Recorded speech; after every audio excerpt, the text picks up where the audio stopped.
The burden of a failed empire. From the Peace of Riga to Volhynia, how a former colonizer rewrote its history to play the perpetual victim. By Igor Sushko. Poland is a classic example of a failed empire paralyzed by its own unexamined history. At its zenith, the Polish-Lithuanian Commonwealth dominated vast eastern territories, including modern-day Ukraine and Belarus, subjugating over 5 million people. Yet, while all empires rise and fall, the Polish educational and political establishment insists on a heavily sanitized narrative, one of a culturally superior but uniquely victimized nation whose rightful destiny was repeatedly stolen by others. The British tend to carry a sense of guilt for the past sins of the empire committed by their ancestors, as do the Germans. The Poles do not. Instead, the Polish state tends to glorify that past, creating a volatile recipe for geopolitical disaster. Poland's history of regional hegemony, entrenched serfdom, and brutal atrocities against those it occupied is routinely whitewashed. The inevitable responses of the subjugated, such as the Ukrainian Cossack uprisings, are stripped of their historical context and framed purely as unprovoked aggression. The forgotten 1920 Ukraine-Poland military alliance and ultimate betrayal.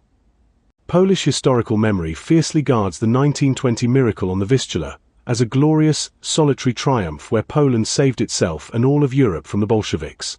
What is routinely excised from this national myth is the crucial context of the Polish and Ukrainian military alliance that made it possible, an alliance that defeated the Red Army in both Kiev and Warsaw, and an alliance that ended with complete and total Polish betrayal of Ukraine, with Poland joining Bolshevik Russia to partition Ukraine right after the Ukrainian soldiers enabled the Poles defend Warsaw from the Red Army. To Lenin, Stalin, and the Bolshevik command, the 1920 military-economic alliance between Polish leader Józef Pilsudski and Ukrainian leader Simon Petlura was a devastating geopolitical threat. A united Polish and Ukrainian front had the potential to shatter the nascent Soviet Empire, permanently severing Moscow from the agricultural wealth of Ukraine and blocking its expansion into Europe. This fear was realized in the spring of 1920 when a massive joint offensive saw Polish and Ukrainian forces fighting side by side to liberate and defend Kiev from the Red Army. When the sheer weight of the Bolshevik counteroffensive eventually pushed the Allied forces all the way back to the gates of Warsaw, it was not just Polish blood that saved the country. Over 20,000 Ukrainian soldiers played a monumental role in the defense of Poland. Most notably, the Ukrainian 6th Sich Rifle Division, under the command of General Marko Bizruchko, mounted a legendary defense of the city of Zamość. By halting the dreaded Soviet cavalry armies, these Ukrainian troops secured Poland's southern flank, bleeding the Bolshevik forces dry and buying Warsaw the critical time needed to execute its counterattack. Yet, the conclusion of this alliance perfectly illustrates the self-serving imperial mindset. Once Warsaw was saved and Polish borders were secured, Poland signed the 1921 Peace of Riga with the Russians. To secure peace for itself and expand its territory, Warsaw threw its Ukrainian brothers in arms to the wolves, agreeing to carve up Ukrainian territory with the Bolsheviks. The subsequent actions of the Polish state represent a staggering historical betrayal. The thousands of Ukrainian soldiers who had just bled to defend Polish soil were disarmed and thrown into Polish internment camps. The dream of an independent Ukrainian state was killed by Poland, replaced by decades of Soviet totalitarian terror.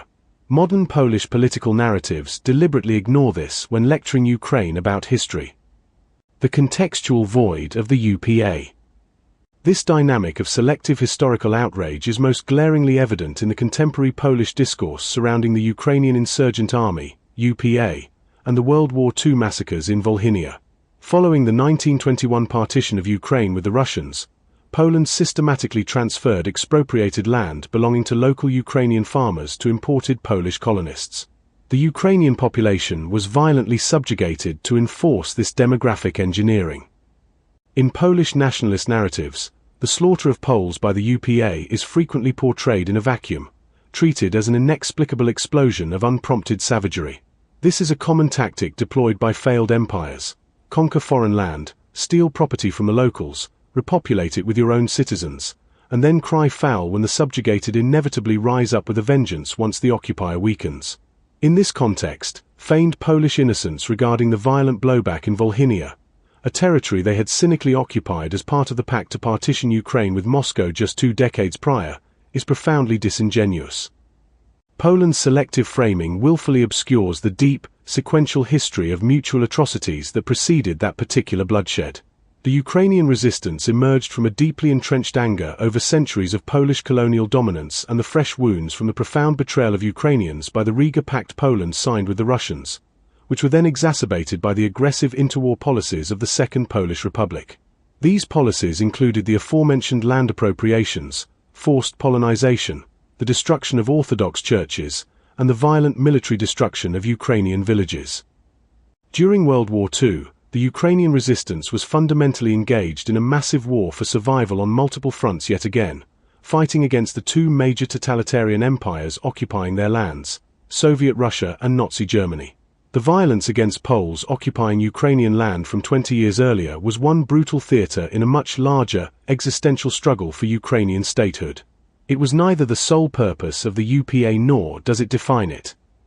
Furthermore, the Polish narrative conveniently ignores the present. There is a profound irony in Poland continually demanding exhumations from Kyiv, a reality necessitated entirely by the fact that these atrocities occurred on Ukrainian land previously invaded and colonized by Poles. Polish politicians conveniently ignore that exhumation operations are currently ongoing in Ukraine right now, despite the fact that the Ukrainian state is occupied fighting an existential war for its survival against Russia. Exhumations were also previously carried out and facilitated by Ukraine in 1992, 2011, and 2015. Because Ukrainians understand the full scope of this history, the Ukrainian state has repeatedly called for reconciliation based on mutual forgiveness. Modern Ukrainian leaders, including President Volodymyr Zelensky, have acknowledged the horrors of 1943, paid homage to the Polish victims, and laid wreaths at memorials, consistently echoing the diplomatic formula, "We forgive and ask for forgiveness."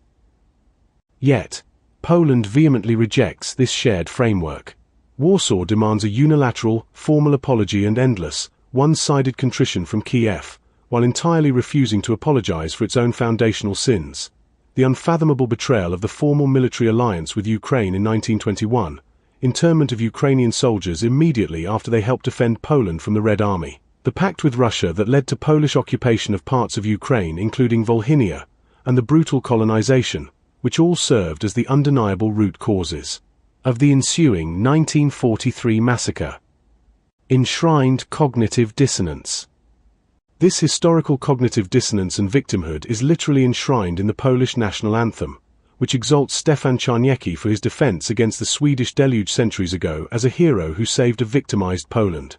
Conveniently omitted is his role in the East, where Polish forces under his command employed ruthless, scorched-earth tactics and mass civilian reprisals against Ukrainian Cossacks on their own land.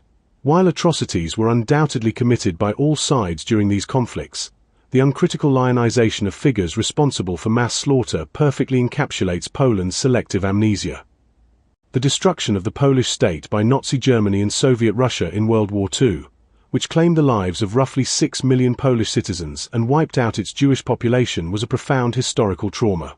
However, Poland is not the only nation to suffer. Ukraine lost even more people to Nazi and Soviet brutality during the same period. Both nations were invaded by both totalitarian regimes. Based on this shared trauma, logic dictates that Poles would embrace and support Ukrainians instead of kicking their neighbor while they are down, particularly because Ukraine might soon stand back up. History offers dark warnings about former empires that weaponize their past suffering to deflect from their own brutality and systemic failings. Rather than reckoning with the deep complexities of its imperial record, modern Poland habitually directs its historical score settling toward weaker or more convenient targets. The threat of a sovereign Ukraine. This brings us to the present reality. As Ukraine endures the horrific human cost of Russia's invasion, fighting a war for survival largely on its own, backed by Western aid that has consistently been too little, too late, and too conditional, a dim but real light has finally appeared at the end of the tunnel. Yet, Poland seems deeply uncomfortable with the prospect of a genuinely strong, independent, and Western-integrated Ukraine emerging from this crucible. Nearly 60% of Poles do not want Ukraine to join the European Union, the exact vehicle that provided so much prosperity to Poland over the past 2 decades. A victorious, self-sufficient Ukraine would fundamentally reshape the regional balance of power. It would dilute Poland's relative influence and neutralize its leverage regarding the myth of being Eastern Europe's primary historical victim. Consequently, vocal elements within Poland's political sphere appear to view Russia's invasion of Ukraine as a closing window of opportunity to constrain Kyiv. They seek to prevent a strong nation rising that will be able to challenge it economically at their border, especially as Ukraine continues to gain the initiative on the battlefield despite all odds. If Poland refuses to rein in its reactionary nationalism and confront its deeply seated geopolitical insecurities, it risks severe consequences.